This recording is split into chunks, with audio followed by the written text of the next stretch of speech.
लोगों को भयभीत कलानी पेट्रोल और डीजेल सतरे कौन राज्य सरीज पेट्रोल डीजेल कहीं लोकों को जोगाइबारे असमर्थ सरकार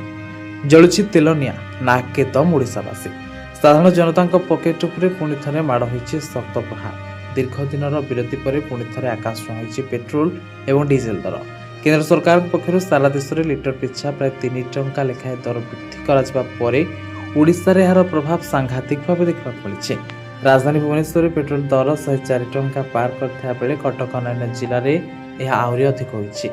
पश्चिम एशिया लगी युद्ध परिस्थिति और आंतर्जातीय बजार में अशोधित तेल दर बढ़ा जो एभली स्थिति उपजी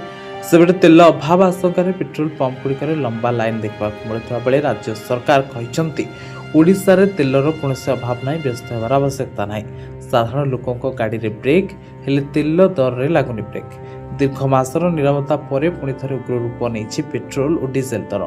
केंद्र सरकार 3 टकिया वर्धित दर घोषणा पर ओडिशावासी मुंडे चड़क पड़ी। राजधानी भुवनेश्वर में पेट्रोल लिटर पिछा 104 टंका 19 पैसा और डीजेल 95 टंका 74 पैसा पहुंची। सेपरी सिल्वर सिटी कटक रे पेट्रोल दर 105 टंका टपी जाइछि। सकाल सकाल पेट्रोल पंप को जाउथवा लोके नुआ दर देखि चकित होगा सरकार ऊपर बर्षिछन्ते। केवल पेट्रोल की डीजेल नुहे यह दर वृद्धिर सीधासलख प्रभाव एवं बजार पर पड़ा